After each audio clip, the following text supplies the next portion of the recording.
Welcome to rankers foundation. कल आपको assignment के रूप में डिफरेंशिएशन से रिलेटेड कुछ क्वेश्चन दिए गए थे, आपने उन्हें बनाया होगा।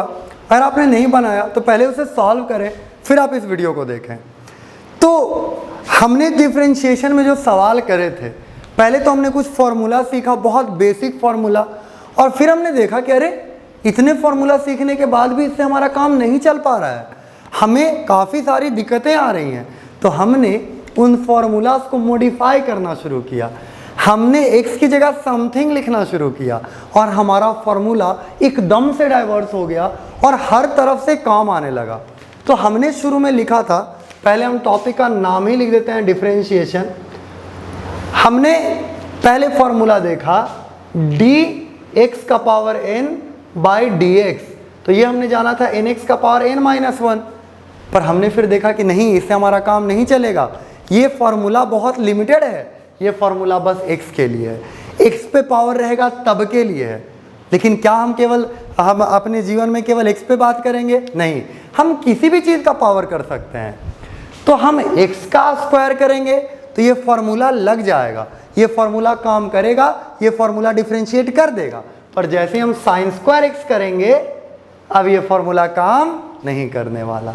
तो हमने क्या कर दिया, हमने इस फार्मूला को ऐसा बना दिया कि d समथिंग पे पावर n रहे, उसको उसी समथिंग के रेस्पेक्ट में डिफरेंशिएट करें तो मिलेगा n समथिंग का पावर n-1। और इस समथिंग के कंसेप्ट ने हमारे फार्मूला को एवरीथिंग के लिए वैलिड कर दिया। और इस तरह से हम चीज़ों को मॉडिफाई करने लग गए और हर फॉर्मूले को लगभग मॉडिफाई किया। अब देखिए, इसमें बहुत सारे फार्मूलाज हमने पढ़े थे, मैं उन्हें बोल देता हूँ कि dx का पावर n, आप भी मेरे साथ चाहें तो बोल सकते हैं। dx का पावर n का डिफरेंशिएशन क्या होगा? nx का पावर n-1। फिर हमने रूट x का एक अलग फार्मूला बना लिया था कि अगर हम रूट x को x के रेस्पेक्ट में डिफरेंशिएट करें तो हमें मिलेगा 1/2 रूट x, 1/2 नीचे ही रूट x, है ना। इसे हम समथिंग के रेस्पेक्ट में लिखें तो ऐसे लिख सकते हैं कि रूट के अंदर जो भी हो उसको उसी के रेस्पेक्ट में हम डिफरेंशिएट करें तो मिलेगा 1/2 अंडर रूट वही। रूट के अंदर समथिंग हो, उसे उसी समथिंग के रेस्पेक्ट में अगर हम डिफरेंशिएट करें तो मिलेगा 1/2 अंडर रूट वही समथिंग। फिर sine x, d sine x by dx, सोचे क्या होता था? cos x, d sine x by dx होता था cos x। तो हम इसे लिखेंगे कि साइन अगर समथिंग पे ऑपरेट करे और हम उसी समथिंग के रेस्पेक्ट में अगर डिफरेंशिएट करें तो मिलेगा cos ऑफ समथिंग। उसी तरह हम cos के फॉर्मूलाज के लिए बढ़ सकते हैं कि d cos x by dx minus sine x होता था, पर हम उसे लिख सकते हैं कि d cos अगर समथिंग पे ऑपरेट करे और उसे उसी समथिंग के रेस्पेक्ट में डिफरेंशिएट करें तो मिलेगा माइनस साइन ऑफ समथिंग। जैसे फॉर एग्जांपल मान लीजिए मैं करता हूं cos x स्क्वायर को डिफरेंशिएट, मान लीजिए। अब उम्मीद है आपने किया होगा, आप जानते होंगे d cos x, तो हम इसे क्या x के रेस्पेक्ट में कर सकते हैं? नहीं, cos जिस पे ऑपरेट कर रहा है उसके रेस्पेक्ट में करते हैं। तो dx square into dx square by dx, तो इसे जब हम डिफरेंशिएट करेंगे होगा माइनस साइन x स्क्वायर और इंटू x स्क्वायर 2x। क्या ये x स्क्वायर और 2x मल्टीप्लाई होकर 2x क्यूब हो जाएगा? क्या ऐसा होगा? नहीं, ऐसा नहीं होगा। क्यों? क्योंकि ये एक पूरा अकेला अलग चीज़ है, ये एक अलग चीज़ है, ये एक अलग, अगर हम ब्रैकेट देना चाहें तो ऐसे दे सकते हैं, मतलब कि ये अलग बात है, ये पूरा में एज ए होल है और ये भी एज ए होल है, ये पूरा है और ये पूरा है। हम इसे ऐसे गुना कैसे कर देंगे? हम इसे ऐसे भले लिख सकते हैं कि 2x minus 2x sine square sine x square, ये जरूर लिख सकते हैं, पर ये इसमें मल्टीप्लाई नहीं होगा क्योंकि ये कोई अलजेब्रा नहीं है, पूरा मिला के ट्रिगोनोमेट्री है, ये एंगल है और ये अलजेब्राइक टर्म है, दोनों अलग अलग बातें हैं। मेरी बातों को आप समझ पा रहे होंगे बड़ी आसानी से। तो cos x स्क्वायर को अगर हम डिफरेंशिएट करें तो बड़ी आराम से हमें ये मिल जाएगा। तो हमने इसके लिए फॉर्मूला क्या यूज़ किया कि d cos अगर समथिंग पे ऑपरेट करे उसे उसी समथिंग के रेस्पेक्ट में डिफरेंशिएट करें तो मिलेगा माइनस साइन ऑफ वही समथिंग। तो ये सारी फार्मूलाज को हमने मॉडिफाई कर लिया था। मान लीजिए हम आगे फार्मूला में जाएं, tan x का फार्मूला देखें तो होता था sec square x। tan x का फार्मूला होता था sec स्क्वायर x। तो हम इसे लिख देंगे डी tan समथिंग पे अगर ऑपरेट करे, उसे उसी समथिंग के रेस्पेक्ट में डिफरेंशिएट करें तो मिलेगा होगा सेक स्क्वायर समथिंग।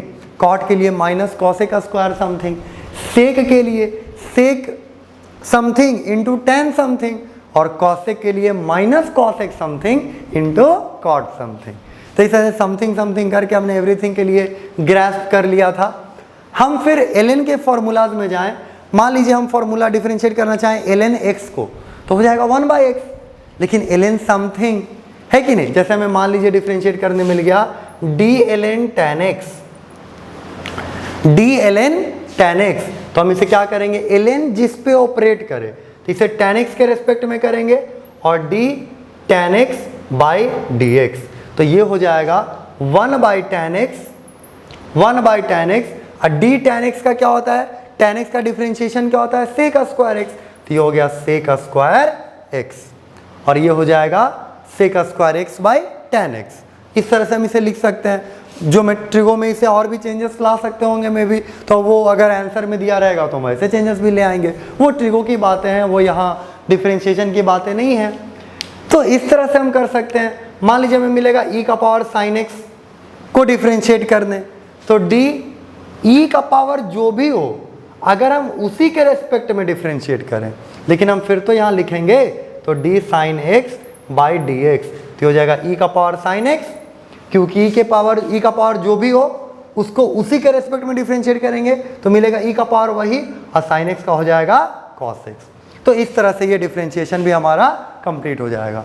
तो इस तरह से हमने सीखा था कि हमने जो फॉर्मूलाज पढ़ा है, हमने जिन फॉर्मूलाज को जाना है उसे हम थोड़ा सा मॉडिफाई करते हैं, उसे हम सारी चीज़ों के लिए अगर एक साथ लाना चाहते हैं तो हम x को कैपिटल X या समथिंग से रिप्लेस करके हम पूरा फॉर्मूला बना सकते हैं और चीज़ों का चेन बना करके। इसे मैथमेटिक्स में अगर आप किताबों में देखेंगे तो लिखा मिलता है चेन रूल, क्योंकि एक चेन बन जाता है। अभी 2 का चेन बना है, मैं एक बड़ा फंक्शन ले लूँ, पूरा लगा दूँ, उसमें साइन भी लगा दूँ, ई भी लगा दूँ, ये कर दूँ, वो कर दूँ, तो जाहिर सी बात है फिर वो बहुत सारी चीज़ों में चेंज हो जाएगा। और वैसे सवाल आज हम करेंगे, आज हम उन तरह के सवालों को भी देखेंगे। तो इसमें सबसे पहली बात तो ये हमें ध्यान में रखनी है कि हमें कुछ भी दिया रहे, हमें बेसिक से सोचना है कि वो ऑपरेट किस पे कर रहा है। ठीक है, हमें बेसिक से सोचना है और फिर उससे बढ़ते जाना है और स्टेप बाय स्टेप सॉल्व करना है, स्टेप बाय स्टेप चलना है और कोशिश करना है कि पेन और पेपर का इस्तेमाल ना करना पड़े। अगर ये सारी चीज़ें मन में हो जाती हैं तो ये ज़्यादा बेटर है, क्योंकि डिफरेंशिएशन आपके मन में होना चाहिए। डिफरेंशिएशन पे चैप्टर्स और पूरे सिलेबस, पूरा सब्जेक्ट टिका होता है। बहुत सारी चीज़ें आपने पढ़ी हैं मैथमेटिकल टूल्स के अंदर, हमने जो अस्त्र शस्त्र इकट्ठे किए हैं उनमें बहुत सारे अस्त्र शस्त्र ऐसे हैं जिनमें चैप्टर्स टिके हुए हैं। जैसे पाराबोला पे कुछ चैप्टर्स टिके हुए हैं, सर्किल पे कुछ चैप्टर्स टिके हुए हैं, पर इस पे सब्जेक्ट्स टिके होते हैं। पूरा फिजिक्स टिका हुआ है, पूरा मैथ टिका हुआ है, ब्रांचेस टिके होते हैं। तो ये सुपर इम्पॉर्टेंट टॉपिक है ना। हम लोग ऐसा नहीं कर सकते हैं कि इसमें बहुत ज़्यादा समय दें, हम इसमें ऐसा करेंगे कि बस हम देखें फंक्शन को और हमें पता चल जाए, हमें याद रह जाए। तो चलिए इन बातों के साथ हम दोबारा से देखते हैं कि हम कल क्या पढ़ रहे थे और वहीं से शुरू करके कुछ अच्छे सवाल करते। प्रोडक्ट रूल हमने देखा था। प्रोडक्ट रूल में हमने जो बातें करी थी वो थी कि u और v अगर मल्टीप्लाई हो तो हम पहले u को डिफरेंशिएट कर लेते हैं, v को छोड़ देते हैं, प्लस फिर v को डिफरेंशिएट कर लेते हैं और u को छोड़ देते हैं। तो मान लीजिए एक सवाल मैं लूँ x इंटू ई का पावर x, तो जाहिर सी बात है हम x को डिफरेंशिएट करेंगे तो ये हो जाएगा 1 और e का पावर x को यूं ही छोड़ देंगे, प्लस x को यूं ही छोड़ेंगे और e का पावर x को डिफरेंशिएट करेंगे तो ये हो जाएगा e का पावर x। तो पूरा बाहर निकलेगा e का power x into 1 plus x। पर ये चीज़ मन में भी किया जा सकता था, x को डिफरेंशिएट करें 1 e का पावर x रह गया, प्लस e का पावर x को डिफरेंशिएट करेंगे इस बार तो वो वही रह जाएगा और x बच जाएगा। तो e का पावर x हमने देखा कि दोनों जगह है तो e का पावर x कॉमन निकल गया, बचा 1 प्लस x। आप मन वाली चीज़ें तब ट्राई करें जब आप मैथ्स में जा रहे हैं और बहुत ज़्यादा समय का आप किल्लत वाला कोई एग्ज़ाम का तैयारी कर रहे हैं, वरना आप लिख के कर सकते हैं, कोई बहुत ज़्यादा दिक्कत की बात नहीं है। मैंने कहा पहले भी कि इस पे सब्जेक्ट्स टिके होते हैं, इस टॉपिक पे डिफरेंशिएशन पे कोई ऐसा नहीं कि कोई चैप्टर टिका हुआ है, सारा सब्जेक्ट ही इसी पे टिका हुआ है। तो आप समझ सकते हैं कि कितना ज़रूरी है और ये हमें बार बार करना पड़ेगा। तो अगर हम बार बार पेन लेकर के आराम से धीरे धीरे सॉल्व कर रहे हैं, कभी भी आंसर ला रहे हैं, जन्मों जन्मों तक बना रहे हैं, तो फिर हमारा समय सारा उसी में चला जाएगा। तो इसमें समय नहीं लगना चाहिए। जैसे हम 2 + 3 मन में कर लेते हैं, वैसे डिफरेंशिएशन हमें मन में करने आना चाहिए। हमारी प्रैक्टिस ऐसी होनी चाहिए, हमारी समझ ऐसी होनी चाहिए कि डिफरेंशिएशन हम मन में कर सकें। डिफरेंशिएशन के लिए कोई कॉपी किताब हमें उठाने की ज़रूरत ना पड़े। तो ये हुआ एक डिफरेंशिएशन प्रोडक्ट रूल पे। डिवाइड भी हम कर सकते थे x/e⁻x। तो क्या होगा, u को डिफरेंशिएट करें, v को यूं ही छोड़ दें, माइनस v को डिफरेंशिएट करो, u को यूं ही छोड़ दो और नीचे स्क्वायर कर दो। ये आंसर। फिर से e⁻x अगर हम कॉमन निकाल लेंगे तो बचेगा 1 - x बाई, और एक कट जाएगा तो बचेगा 1 - x बाई e⁻x। ये आंसर आ जाएगा। इस तरह से हम लोग प्रैक्टिस कर सकते हैं, इस तरह से हम चीज़ों को देख सकते हैं। तो चलिए अब हम ऐसे सवालों की ओर बढ़ते हैं जिनमें हमारा चेन रूल अच्छे से लागू होगा और चेन रूल की बातें हम कर सकेंगे। तो सबसे पहला क्वेश्चन, ज़्यादातर क्वेश्चन मैं आपको जो असाइनमेंट दिया था उसी से देने का कोशिश करूँगा ताकि आप चीज़ों को दोबारा देख सकें, और चीज़ों को बार बार बनाना ज़रूरी है। याद रखिएगा, पढ़ते वक्त बहुत सारी किताबें नहीं सॉल्व करनी है, बहुत सारे बुक्स नहीं पढ़ डालने हैं। आपको कोई एक चीज़ उठाना है और उसे बार बार सॉल्व करना है। ध्यान रखिएगा, लेस इज मोर, कम ही ज़्यादा होता है एग्ज़ाम में। बहुत लोग क्या करते हैं कि वो सारी किताबें ले आते हैं, सारी किताबें बनाते हैं, वो कुछ भी कंप्लीट नहीं करते और सारा किताब का थोड़ा बनाते हैं, या कंप्लीट भी कर लें तो बहुत ज़्यादा उनका समय चला जाता है। तो ऐसा गलती हम लोग को नहीं करना है। हम लोग को कम बनाना है पर बार बार बनाना है। बार बार बनाने से वो चीज़ें हमें याद रह जाती हैं, वो गलतियां हमें याद रह जाती हैं जो शुरुआत में हमसे होती हैं। और गलतियों के बिना हम सीखेंगे कैसे, गलती नहीं करेंगे तो जानेंगे कैसे। तो ये ध्यान रखना है कि लेस इज मोर, कम ही ज़्यादा है, कम को ही ध्यान में रख के चलें, कम बनाएं पर बार बार बनाएं, बार बार करें आप उन चीज़ों को। और डिफरेंशिएशन में हमें ऐसा नहीं होगा कि बहुत जितना हमने डिफरेंशिएशन का लिखा है उतना भी ज़रूरत नहीं पड़ेगा, कम में ही हमारा काम चल जाएगा। साइन और कॉस वगैरह अक्सर आते रहेंगे, बाकी सब तो ज़्यादा आएगा भी नहीं उतना, है ना। तो देखिए कुछ सवाल हम करते हैं, जैसे मान लीजिए sin x3, तो हम जानते हैं कि x³ पे ऑपरेट कर रहा है तो x³ के रेस्पेक्ट में करेंगे, और फिर x³ का करेंगे तो 3x² हो जाएगा, तो हो जाएगा cos x³ into 3x²। tan sin x, हम जानते हैं कि tan का करेंगे तो sec², तो ये ऑपरेट इस पे कर रहा है तो इसके रेस्पेक्ट में पहले करेंगे। तो tan का देखिए कहाँ से मैं देखना शुरू करा, सबसे किनारे से देखना शुरू करा, यहाँ से। tan इस पे ऑपरेट कर रहा है, tan का डिफरेंशिएशन होता क्या है, sec² sin x, फिर मैं sin x का करूँगा cos x, sec² sin x into cos x, ये इसका डिफरेंशिएशन हो गया। मैं अगर लिख दूं tan √3x² प्लस 5, मान लीजिए मैं ये लिख दूं, तो फिर मैं देखूंगा tan का डिफरेंशिएशन हमें करना है इसके रेस्पेक्ट में। तो tan करके आता क्या है, tan करके आता है sec², तो sec² ये sec² √3x² प्लस 5, और फिर हम अगर आगे बढ़ेंगे तो इसका फिर करेंगे। तो देखिए रूट के अंदर ये चीज़ है, तो रूट के अंदर ये चीज़ है तो हो जाएगा 1/2 √3x² प्लस 5, और फिर हम इसका डिफरेंशिएशन करेंगे तो हो जाएगा 6x, क्योंकि 3x² का तो 6x होगा और प्लस 5 का 0 होगा। तो चलिए हम इसे लिखते हैं, हम इसे चेन रूल को समझने के लिए हम इसे लिख रहे हैं। कर तो हम दिमाग में चुके ही हैं, या हम जानते हैं कि आप कॉपी अगर ले लेंगे तो इसे कर लेंगे, लेकिन हम इसे चेन रूल को समझने के लिए हम लिखते हैं और बहुत सारी चीज़ें इसे सीखते हैं। तो देखिए d tan √3x² प्लस 5, तो ये हो जाएगा d जिस पे ऑपरेट करे, tan जिस पे ऑपरेट करे, तो ये √3x² प्लस 5 इंटू जो हम यहाँ लिखेंगे वो हम यहाँ उतार देंगे 3x² plus 5 by d root के अंदर जो है अब उसके रेस्पेक्ट में करेंगे तो 3x² plus 5 into d 3x² plus 5 by dx। क्या आप देख पा रहे हैं कैसा चेन बन रहा है, यहाँ 3 चेन बना दिया हमने। 3 चेन बना। क्या ये कभी 30 चेन भी हो सकता है? क्या ये कभी 50 चेन भी हो सकता है? हाँ बिल्कुल हो सकता है। लेकिन क्या वो क्वेश्चन जब 50 चेन हो जाएगा तो वो क्वेश्चन डिफिकल्ट हो जाएगा? नहीं, वो क्वेश्चन लेंदी हो जाएगा, वो क्वेश्चन का क्वांटिटी बढ़ जाएगा, वो क्वेश्चन ज़्यादा समय लेने लगेगा, पर उस क्वेश्चन का क्वालिटी इसका ये सारे क्वेश्चन का क्वालिटी एक जैसा है। इस सारे क्वेश्चंस के क्वालिटी में कोई अंतर नहीं है।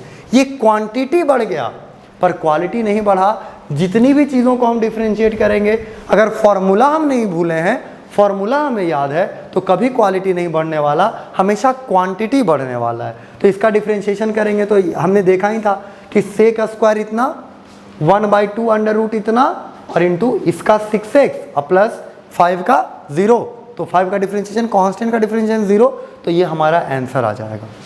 अगर हम और बात करें तो देखिए, मान लीजिए मैं करूं साइन स्क्वायर एक्स क्यूब का, इसे हम कैसे करेंगे? तो पहले देखिएगा, ये साइन एक्स क्यूब का होल स्क्वायर है, साइन एक्स क्यूब का होल स्क्वायर है, यानी किसी भी चीज पे पावर है, समथिंग पे पावर है, और समथिंग पे पावर हो तो क्या होता है? n समथिंग का पावर n-1। तो जाहिर सी बात है, आप ध्यान दीजिए कि इसको अगर हमें डिफ्रेंशिएट करना है, इसको अगर हमें सॉल्व करना है, तो हमें करना ये होगा कि d इतना जिस पे पावर है, d sine x cube into d sine x cube by d x cube into D x cube by d x, ये हो जाएगा D x cube by d x. तो ये हो जाएगा 2x क्यूब है, तो यहाँ स्क्वायर है ना, हाँ ये स्क्वायर हमने लिखा था, या क्यूब भी लिख सकते हैं ना, स्क्वायर है, तो 2 साइन एक्स क्यूब का पावर 2 - 1, यहाँ चलिए पावर 5 कर देते हैं, मान लीजिए हम इसी को डिफ्रेंशिएट करें, क्या दिक्कत है? तो ये लिखेंगे 5 साइन एक्स क्यूब का पावर 4, ये 4 यहाँ भी चला आता है, आप जानते हैं, 10 से हम लोग पढ़ रहे हैं। साइन एक्स क्यूब का क्या हो जाएगा? कॉस एक्स क्यूब, और एक्स क्यूब का क्या हो जाएगा? 3x स्क्वायर, और ये दोनों मल्टीप्लाई हो जाएगा? नहीं, ये दोनों मल्टीप्लाई नहीं होने वाला, क्योंकि ये अलग बातें हैं, ये अलजेब्रा है और ये पूरा मिला के ट्रिगोनोमेट्री है। अलजेब्रा और ट्रिगोनोमेट्री हम लोग मल्टीप्लाई कर सकते हैं, पर अलग अलग उसके तरीकों से, ना कि ऐसे एंगल को अलजेब्राइक टर्म से हम गुना कर देंगे, बिल्कुल अलग बातें हैं। तो ये हमारा आंसर आएगा इसका कैलकुलेशन का। मान लीजिए हम ऐसा लिखें, ln √x का होल का पावर 10। देखिए, ये किसी भी चीज पे पावर है, किसी भी चीज पे पावर है, तो जाहिर सी बात है इसका हो जाएगा 10 ln √x का पावर 9, ln √x 1/√x, फिर √x का 1/2√x। ये मैंने कैसे किया? ये ऐसे किया कि पहले ये पावर था, पावर वाला पहले हो गया, फिर ln जिस पे ऑपरेट करे वो 1 उल्टा हो जाता है, तो 1 उल्टा कर दिया, और फिर √x का किया तो 1/2√x हो गया।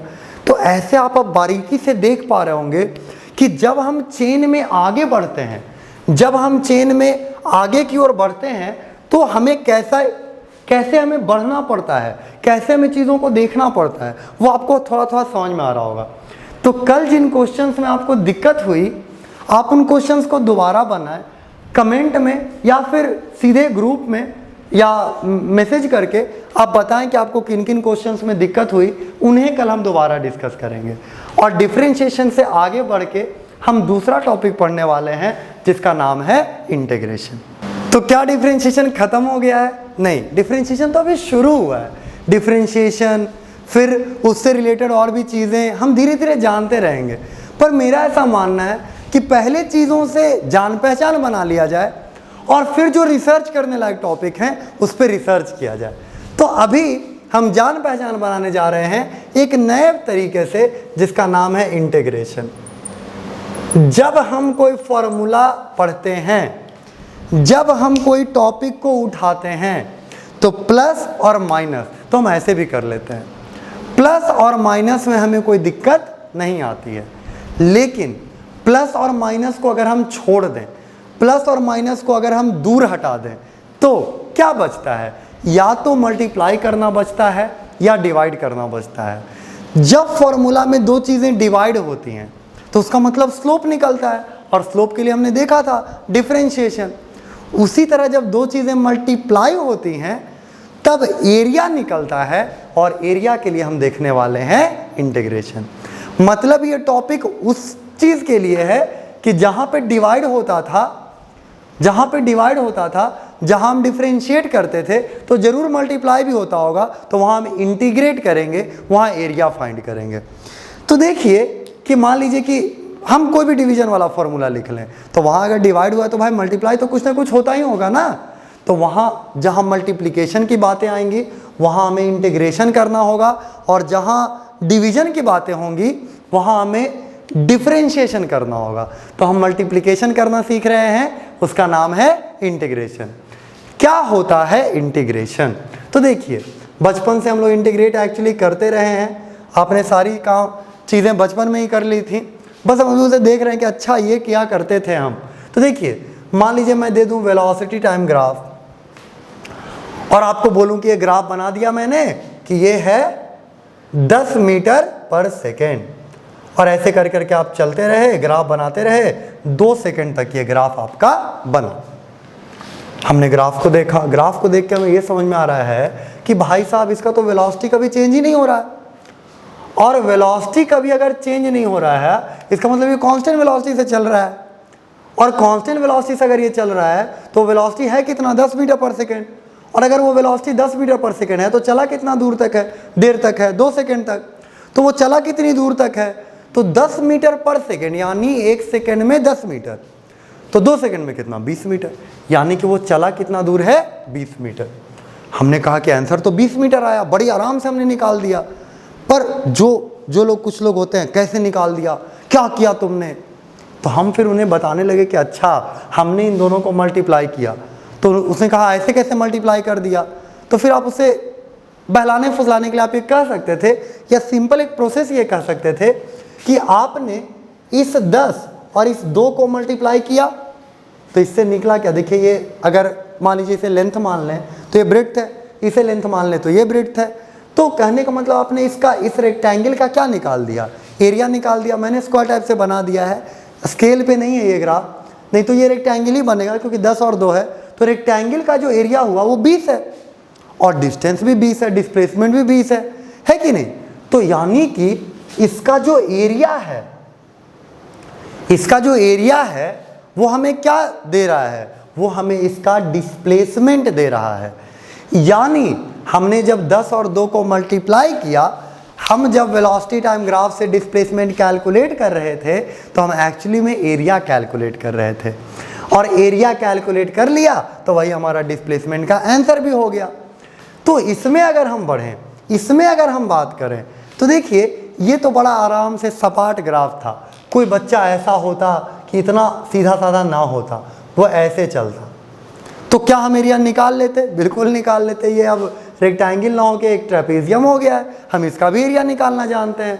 कोई बच्चा होता कि ये देखिए थोड़ा देर बाद चलना, थोड़ा स्पीड से चलना शुरू किया है, वो थोड़ा होता है कि एकदम शुरुआत से चलता कुछ ऐसा, तो क्या हम इसका एरिया भी निकाल लेते? बिल्कुल निकाल लेते। ये एक ट्रायंगल है, ट्रायंगल का एरिया हम निकाल लेते।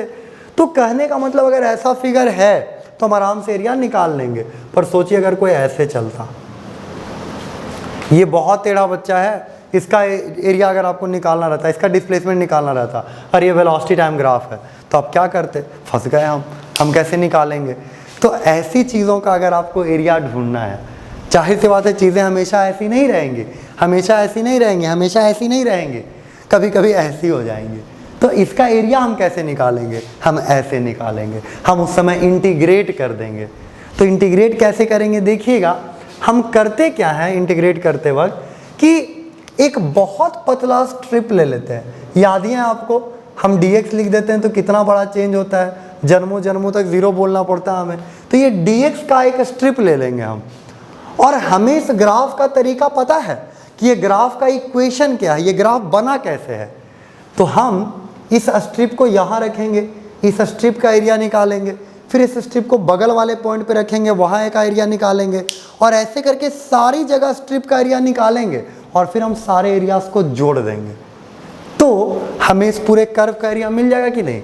मैं फिर से दोहराता हूँ, देखिए हम एक स्ट्रिप चुनेंगे बहुत पतला, हम उसे इतना पतला स्ट्रिप मान लेंगे कि वो लगभग एक रेक्टेंगल की तरह माना जा सकता है। तो यहाँ जब हम आएंगे तो उस स्ट्रिप को, ये मैंने बहुत मोटा बनाया है, ये मैंने कई गुना बिलियन ट्रिलियन टाइम्स जूम कर दिया है, ये बहुत पतला स्ट्रिप है, तो जाहिर सी बात है इसे हम रेक्टेंगल मान सकते हैं। तो यहाँ पे रखें, यहाँ पे रखें, बगल में सब जगह स्ट्रिप रखें और फिर हम सारी एरियाज को जोड़ दें तो हमें तो टोटल एरिया मिल जाएगा ना।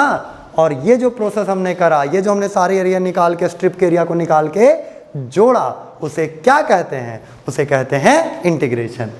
तो ये हम कैसे करेंगे, हम स्ट्रिप का एरिया कैसे निकालेंगे? तो देखिए ये y है, यहाँ पर ये वैल्यू जो है y है, और ये जो स्ट्रिप का चौड़ाई है वो dx है। तो हम करेंगे क्या, हम y इंटू dx करेंगे।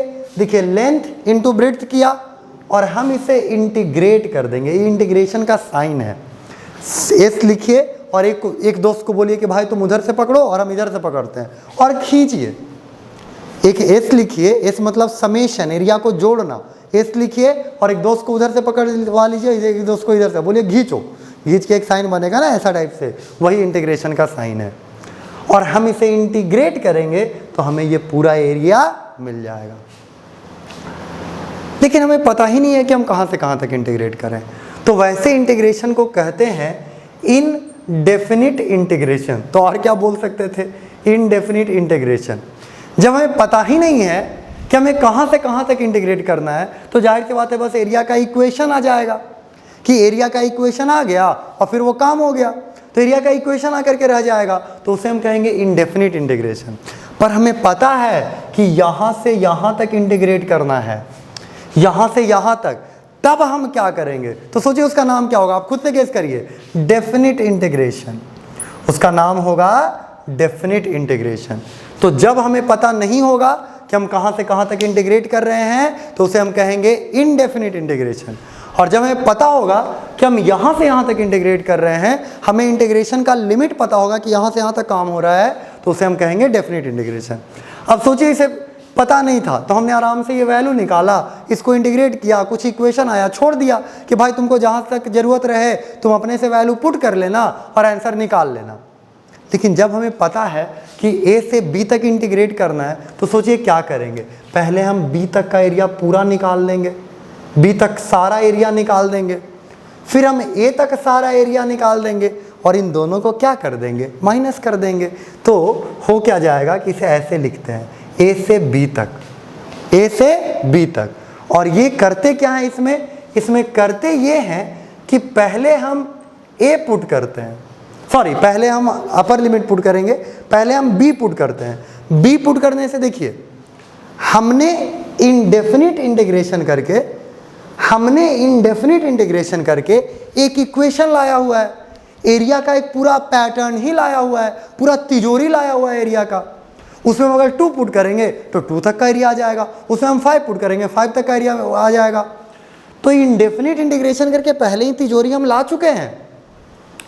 अब उस तिजोरी में अगर हम 10 रख देते हैं तो 10 तक का एरिया आ जाएगा, उस तिजोरी में अगर हम 2 रख देते हैं तो हमें 2 तक का एरिया आ जाएगा। पर हमें एरिया निकालना था 2 से 10 तक का, तो पहले हम 10 पुट किए, 0 से 10 तक एरिया आ गया, फिर हम 2 पुट किए, 0 से 2 तक एरिया आ गया। और अब सोचिए क्या करेंगे, माइनस कर देंगे तो 2 से 10 तक का एरिया आ जाएगा।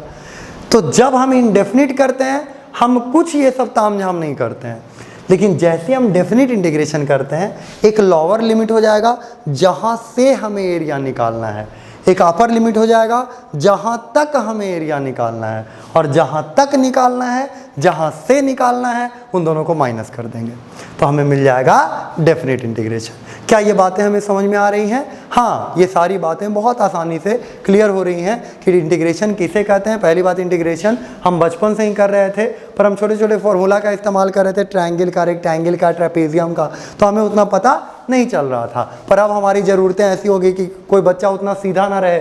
पहले के बच्चे 9-10 के इतने सीधे थे कि वो ट्रायंगल बनाते थे, रेक्टेंगल बनाते थे, स्क्वायर बनाते थे, बहुत बिगड़े तो ट्रेपेजियम बना लेते थे। लेकिन आजकल के बच्चे इतने सीधे नहीं रह गए। अब क्या हो गया कि वो ऐसे तैसे जैसे मन तैसे जाएंगे, है कि नहीं? तो हमें उसका एरिया कैलकुलेट करना आना चाहिए, तो उसके लिए हम प्रोसेस यूज़ करें इंटीग्रेशन।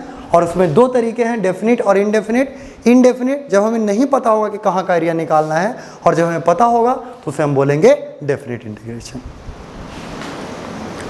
तो अब हम सीखेंगे इंटीग्रेट करना। जाहिर सी बात है हम शुरू में पहले इनडेफिनिट ही करना सीखेंगे, और डेफिनिट के लिए कुछ करना नहीं होता, वैल्यूज़ रखने होते हैं और माइनस करना होता है, उससे हमें एक वैल्यू मिल जाता है और इनडेफिनिट से हमें इक्वेशंस मिलते हैं। तो मैथमेटिक्स अगर हम देखें, अगर हम इंटीग्रेशन कैलकुलेट करना सीखें, तो जो मैथमेटिशियंस थे उन्होंने बड़ी एक इंटरेस्टिंग बात नोटिस करी। उन्होंने ये देखा कि जो डिफरेंशिएशन है उसका जस्ट उल्टा प्रोसेस इंटीग्रेशन है। हमने देखा ही था अभी कि अगर हम इंटीग्रेशन लिखते हैं तो हम लिखते हैं y डॉट डी एक्स, ये लिखा था हमने, और यही इंटीग्रेशन है। तो सोचिए अगर मैं लिख रहा हूँ d sine x by d x is equal to cos x, d sine x by d x is equal to cos x मैं लिख रहा हूँ। मान लीजिए मैंने ये लिखा, तो इसे अगर मैं ऐसे लिख दूँ, इसकी बात अगर मैं ऐसे कर दूं कि cos x dx is equal to d sine x, मैं ऐसे लिख सकता हूं। सोचिएगा आप एक बार, मैं इसे ऐसे लिख सकता हूं, और फिर मैं दोनों साइड को इंटीग्रेट करता हूं, बराबर तो ये है ही, दोनों साइड को इंटीग्रेट करता हूं। इस डी साइन एक्स का मतलब क्या है? डी साइन एक्स का मतलब है साइन एक्स का छोटा सा टुकड़ा। साइन एक्स का छोटा सा टुकड़ा मतलब बहुत छोटा टुकड़ा। याद है ना, बहुत कितनी बार बोलना था, बहुत एक दो बार बोलने से हमारा काम होगा नहीं, बहुत बहुत बार बोलना पड़ेगा। तो डी साइन एक्स का मतलब है एक छोटा सा टुकड़ा, पर हमने तो उसे इंटीग्रेट कर दिया ना। इंटीग्रेट करना मतलब जोड़ दिया, सम कर दिया। तो वो छोटा सा टुकड़ा इंटीग्रेट करने के बाद छोटा टुकड़ा नहीं रह जाएगा, वो हो जाएगा साइन एक्स। और साइन एक्स हमें मिला कैसे? हमें मिला कॉस एक्स dx करके। ये तो एक छोटा सा फॉर्मूला था जो हमने देखा, पर हमने ये देख लिया कि अच्छा cos x को इंटीग्रेट करने पे हमें sin x मिलता है। तो देखिए ये बड़ी इंटरेस्टिंग ऑब्जर्वेशन हुई। एक्चुअली स्लोप और एरिया में कोई रिलेशन नहीं है। स्लोप बिल्कुल अलग बात है, एरिया बिल्कुल अलग बात है। एरिया का कैलकुलेशन बिल्कुल अलग बात है और स्लोप का कैलकुलेशन बिल्कुल अलग बात है। पर मैथमेटिकली ये दिखाई दिया कि दोनों प्रोसेस एक दूसरे के उल्टे पुल्टे हैं। यानी जिसको डिफरेंशिएट करके हमें कुछ मिलता है, उसको इंटीग्रेट करके हमें वो वापस चीज मिल जाएगा। मतलब sin x को डिफरेंशिएट करके अगर हमें cos x मिलता है, तो cos x को इंटीग्रेट करके sin x मिल जाएगा। तो हमने कहा कि अगर इसके फॉर्मूलाज लाने हैं, अगर इसका मैथमेटिक्स लाना है, तो डिफरेंशिएशन हमने पढ़ रखा है, क्यों ना वहीं से उठा के ले आए, क्योंकि एक दूसरे का रिवर्स ही तो है। तो जितने भी फॉर्मूला हैं, जितने भी बातें हैं, वो हम दोबारा अगर कर लें तो हमें फॉर्मूला मिल जाएगा इंटीग्रेशन का। तो पहला फॉर्मूला तो यही हुआ कि इससे हम ले आ सकते हैं, हम इसे ऐसे लिख सकते हैं कि cos x dx का इंटीग्रेशन हो जाएगा sin x। हम इसे भी मॉडिफाई करेंगे थोड़ा सा अपने लिए, इसमें बहुत ज़्यादा मॉडिफिकेशन पॉसिबल नहीं है। ऐसा नहीं कि आप यहाँ कर देना कि cos of something d of something तो sin ऑफ समथिंग, ऐसा नहीं करना है, नहीं कर सकते हैं ऐसा। इंटीग्रेशन उतना सिंपल प्रोसेस नहीं है जितना डिफरेंशिएशन है, और इसीलिए इंटीग्रेशन बहुत हमें सोच समझ के करना होता है और बहुत सारी चीज़ें ध्यान में रखनी पड़ती हैं। तो cos x dx हो गया sin x।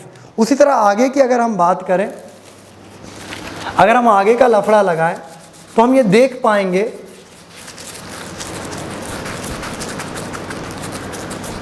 कि अगर हम आगे का लफड़ा लगाएं तो ये हम देख पाएंगे कि d cos x by d x, ये हमें क्या मिलता था? Minus sine x. तो अब हमें मिलेगा sine x d x is equal to minus cos x. ये डी कॉस एक्स से इंटीग्रेट करेंगे तो क्या छोटा टुकड़ा बड़ा टुकड़ा हो जाएगा, कॉस एक्स पूरा मिल जाएगा। लेकिन ये माइनस हमने उधर भेज दिया, फॉर्मूला में माइनस क्यों रखेंगे, हमने उधर रख दिया माइनस कॉस एक्स। यानी जिस तरह cos x का डिफरेंशिएशन माइनस साइन एक्स होता है, तो साइन x का इंटीग्रेशन माइनस cos x होता है।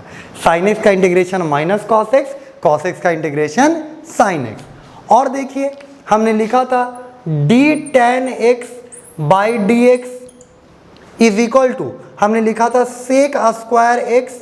तो अब सोचिए sec square x d x अगर हम इंटीग्रेट करें तो हमें क्या मिलेगा? tan x। सेक स्क्वायर का, सेक का नहीं मैं कह रहा, और ऐसा नहीं करना कि अंडर रूट कर लेना, ये सब ज़्यादा दिमाग इसमें भी लगाना नहीं है, ऐसा हम करते नहीं हैं। आप सोचेंगे तो आपको पता चल जाएगा ऐसा हम क्यों नहीं कर सकते हैं। तो आप वो मैं आपके सोच के ऊपर छोड़ दे रहा हूँ, वो हम मैथ में और डिटेल में देखेंगे। तो sec square x d x का इंटीग्रेशन हो गया tan x। उस तरह बाकी भी तो फॉर्मूलाज हैं, कॉट का माइनस कॉसेक स्क्वायर, तो कॉसेक स्क्वायर एक्स का हो जाएगा minus cot x, sec x into tan x d x हो जाएगा सेक एक्स, और cosec x into cot x d x हो जाएगा माइनस कॉसेक एक्स। लेकिन क्योंकि वो फॉर्मूलाज हमें बहुत काम नहीं आएंगे, देखिए जब हम डिफ्रेंशिएट कर रहे थे तो हमें साइन का भी पता था, कॉस का भी पता था, टेन का, कॉट का, सेक का, कॉसेक का, सबका डिफ्रेंशिएशन पता था। पर इंटीग्रेशन में अगर आप आए ना तो आप देखिए आपको साइन का पता है और कॉस का पता है, आपको टेन का नहीं पता, टेन कहीं नहीं आएगा। आपको कॉट का नहीं पता, आपको सेक का नहीं पता, आपको कॉसेक का नहीं पता, सेक स्क्वायर का पता है पर सेक का नहीं पता, कॉसेक का स्क्वायर का पता है पर कॉसेक का नहीं पता। तो इन सब का इंटीग्रेशन लाना इतना आसान भी नहीं होता है। हालांकि हम थोड़ा मोड़ा सीखेंगे, इसी टूल्स में इकट्ठा करेंगे, क्योंकि ये हमारे काम आएगा तो हम हल्का फुल्का इकट्ठा कर लेंगे। पर बहुत ज़्यादा बातें हम यहाँ अभी नहीं करने वाले। इंटीग्रेशन एक काफ़ी लंबा टॉपिक है और ये खुद में 1-2 महीना चलता है। तो आप कह सकते हैं कि 12 का ये लॉन्गेस्ट टॉपिक्स में से एक है, सबसे लंबा खींचने वाला टॉपिक्स में से एक है। तो ये काफ़ी हेक्टिक है और इसमें हम अभी ज़्यादा बात नहीं करेंगे, अभी हम बस काम की चीज़ें जो थोड़ी मोड़ी हैं।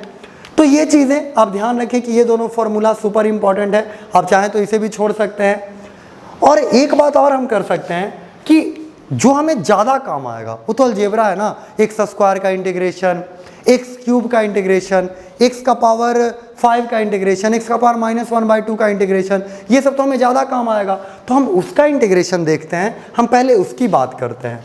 तो देखिए हमने डिफरेंशिएशन किया dx का पावर n बाई dx, तो ये मिला हमें nx का पावर n-1, ये ऐसे मिला x का पावर n dx nx का पावर n-1। इसका मतलब ये है कि अगर हम इसे इंटीग्रेट कर देंगे, इस चीज़ को इंटीग्रेट कर देंगे तो हमें x का पावर n मिलेगा। इस चीज़ को अगर हम इंटीग्रेट कर देंगे तो ठीक है हमें ये चीज़ मिलेगा। पर इतना कॉम्प्लेक्स चीज़ हम इंटीग्रेट करेंगे, मतलब हमें हर चीज़ ऐसे लिखना पड़ेगा, इन x का पावर n-1 तब इंटीग्रेट करके x पावर n देगा। तो हम ये जानना चाहते हैं कि x का पावर n को अगर हम इंटीग्रेट करें, देखिए इसे अगर हम इंटीग्रेट करें तब हमें ये मिलेगा। पर इसे कोई भी फंक्शन अगर हमें दिया हुआ है तो उसे हम ऐसे लिखेंगे कैसे, ऐसे हम बनाएंगे कैसे, हमें काफ़ी मुश्किल आ जाएगी। छोटे छोटे सवालों पे हमें बहुत सोचना पड़ जाएगा। इसीलिए हम क्या कर रहे हैं कि हम लिख रहे हैं x का पावर n का इंटीग्रेशन क्या होगा, x का पावर n डॉट dx इसका इंटीग्रेशन क्या होगा, इस पे हम जरा विचार कर लें, इस पे हमारा बात कर लें। तो फिर हमें एक्स स्क्वायर मिलेगा तो हम उसको इंटीग्रेट कर देंगे, एक्स क्यूब मिलेगा हम उसको इंटीग्रेट कर देंगे। इसके हिसाब से नहीं कर सकते, इसके हिसाब से एक्स स्क्वायर मिलेगा तो हमें बहुत लफड़ा हो जाएगा। क्यों, एक्स स्क्वायर को लिखना पड़ेगा एक्स का पावर 3-1, फिर वहाँ भी 3 होना चाहिए, तो फिर 1/3 करो, दुनिया भर का लफड़ा है। ऐसा नहीं कि हम कर नहीं सकते, पर उतना मुश्किल ले जाने का कोई मतलब नहीं बनता, तो हम यहाँ आ रहे हैं। तो इसको हमें इंटीग्रेट करना है, इसको हमें इंटीग्रेट करना है।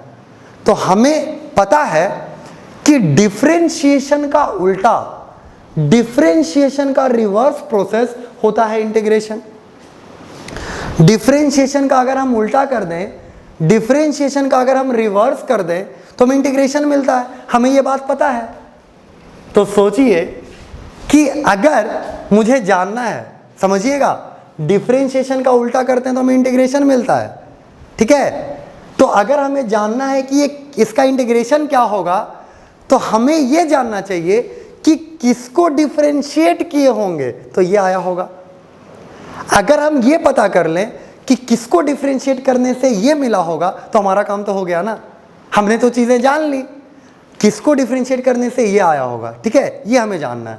तो अब हमारा सवाल ये हो गया, अगर हमें जानना है कि ये इंटीग्रेट करके क्या देगा तो हमें ये जान लेना चाहिए कि ये कहाँ से डिफरेंशिएट होकर के आया है।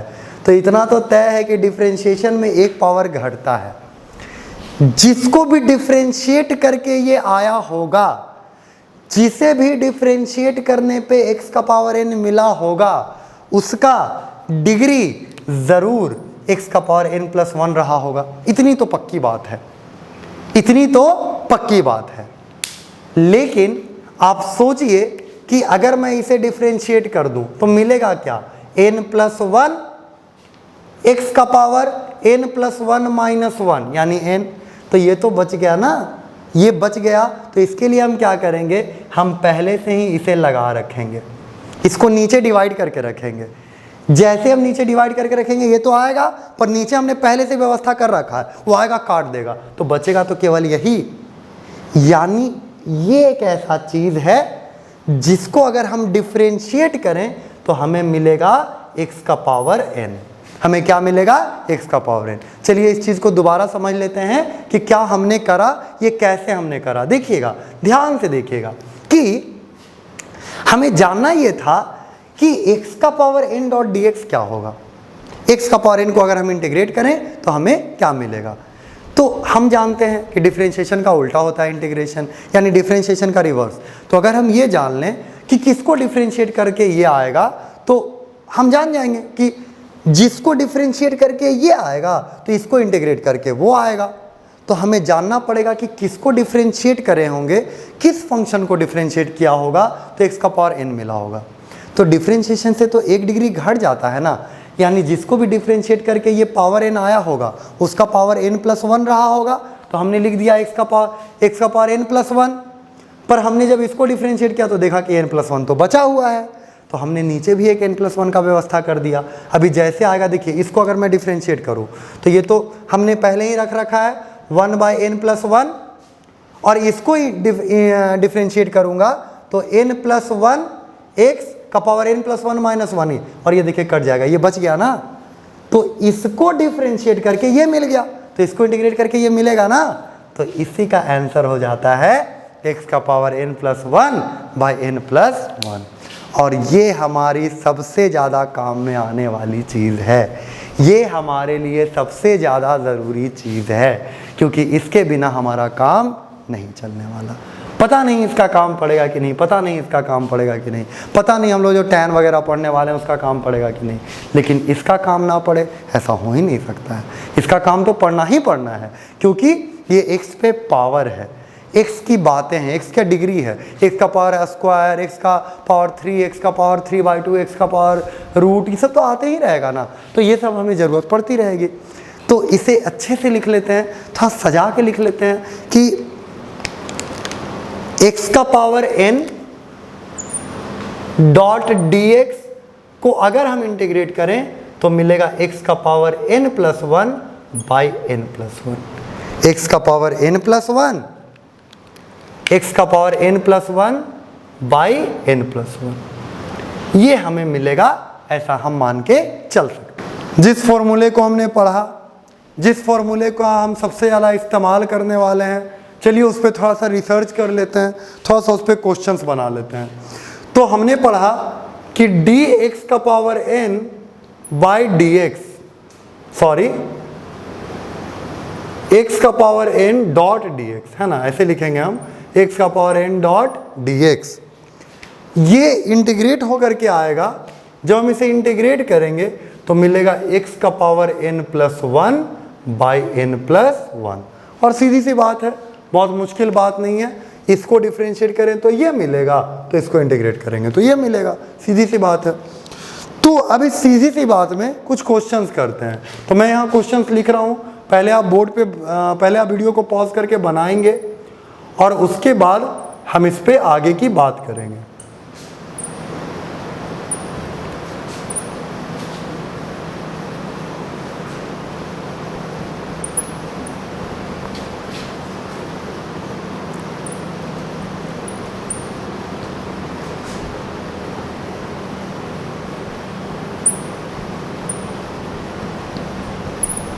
ये क्वेश्चन सारे सॉल्व करें आप, थोड़ा सा वीडियो को पॉज कर दें और आप पहले ये सारे क्वेश्चंस बनाएं, उसके बाद हम आगे की बात करेंगे। तो चलिए पहला सवाल करते हैं, उम्मीद है आपका आंसर बिल्कुल सेम ही आएगा, सही ही आएगा। तो देखिए x का पावर 2, तो x का पावर 2+1/2+1, x का पावर 3/3, तो ये हो गया आंसर x का पावर 3/3। x का पावर 3, तो x का पावर 3 + 1 बाई 3 + 1 x का पावर 4 बाई 4। गेस कर सकते हैं x का पावर 6 बाई 6 1/x², यानी x का पावर -2, तो ये लिखेंगे x का पावर -2 + 1 बाई -2 + 1, और ये आंसर आएगा x का पावर -1 बाई -1, यानी -1/x। देखिए इसे हम नीचे ले आएंगे, हम थोड़ा सजा के लिखेंगे क्योंकि ये हमें ऐसे दिया हुआ है। कोई अगर ऑटोग्राफ मांगे तो इंग्लिश में सिग्नेचर कर देना है, कोई अगर बोले कि दस्तखत कर दीजिए तो उर्दू में कर देना है, कोई बोले कि ज़रा हस्ताक्षर करिए तो हिंदी में कर देना है। तो ये हो गया 1/x माइनस 1/x, इसका इंटीग्रेशन हो गया -1/x, और हमने जैसे क्वेश्चन दे रखा था वैसे ही आंसर लाके उसे दे दिया। हमने अपने लिए चेंज किया लेकिन फिर उसे वैसे ही परोस दिया। √x यानी x का पावर 1/2, तो x का पावर 1/2 + 1 बाई 1/2 + 1, एक में आधा जोड़ेंगे 1.5 बचेगा, तो हो गया x का पावर 3/2 बाई 3/2। पर जैसे दिया वैसे लिख देते हैं, तो ये हो जाएगा 2/3 x का पावर 3√। अब जानते हैं x को बाहर भी निकाल सकते हैं, x√x 2x√x बाई 3, ऐसे भी आप लिख सकते हैं, कोई दिक्कत की चीज़ नहीं है। फिर -5/2, तो आप ये कर लेंगे, x का पावर -5/2 + 1, 2.5 में हम 1 जोड़ रहे हैं तो 1.5 बचेगा, तो बचेगा x का पावर -3/2 बाई -3/2। सिंपल कैलकुलेशंस है, मैं इतना भी नहीं कर रहा कि आपको पूरा सॉल्व करके दिखा रहा हूँ, मुझे लग रहा है कि आप इतना आराम से कर सकते हैं। x का पावर -3/2 3/2, और ये फिर सॉल्व होगा तो कुछ इसी तरह से आ जाएगा। ये हो गया x का पावर -3/2, तो ये हो जाएगा -1/2, ये रूट में कुछ आंसर आ जाएगा इसका। और इसे जब हम सॉल्व करेंगे, यही तो मुद्दा है, इसी को तो सॉल्व करना था। तो इसे जब आप सॉल्व कर रहे होंगे तो थोड़ी सी मुश्किल आई होगी। कैसे, देखिए इसे रखते हैं, तो इसे हम लिख सकते हैं x का पावर -1, तो हम करेंगे x का पावर -1 + 1, कोई दिक्कत नहीं है, x का पावर 0 1 कोई दिक्कत नहीं है, लेकिन नीचे लिखेंगे -1 + 1, नीचे 0 है, नीचे 0 आ गया, ये कोई अच्छी बात नहीं है, संकट खड़ा हो गया, पाप हो गया, ये नीचे 0 आ गया। यानी कि क्या हम ये मान के चलें कि 1/x कभी इंटीग्रेट हो ही नहीं सकता क्योंकि नीचे 0 आ जा रहा है, नॉट डिफाइंड हो जा रहा है? तो नहीं, ऐसी बात नहीं है। हम क्योंकि जानते हैं कि डिफरेंशिएशन का उल्टा इंटीग्रेशन होता है, तो सोचिए किसको डिफरेंशिएट करने पे 1/x आता था, किसे हम डिफरेंशिएट करते थे तो हमें 1/x मिलता था, याद आ रहा है? ln x। तो हम जब इंटीग्रेट करेंगे 1/x.dx लिखेंगे तो इसे इंटीग्रेट करने पे जो मिलेगा हमें वो होगा ln x। ध्यान रखिएगा, नेचुरल लॉगरिथम मैं लिख रहा हूँ, मतलब बेस e है, यहाँ पे बेस कितना है? e है, तो 1/x.dx हो जाएगा ln x।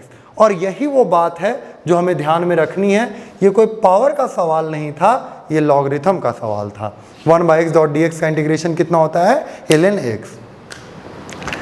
तो ये इंटीग्रेशन हमने कर लिया, हमने अलजेब्रा का भी इंटीग्रेशन किया और 1/x का भी, लॉग का भी इंटीग्रेशन कर लिया। जरा इसके पैटर्न को आप देखिए, सोचिए नीचे यहाँ पे x है, अगर मैं x को डिफरेंशिएट करूंगा x के रेस्पेक्ट में तो कितना मिलेगा? 1।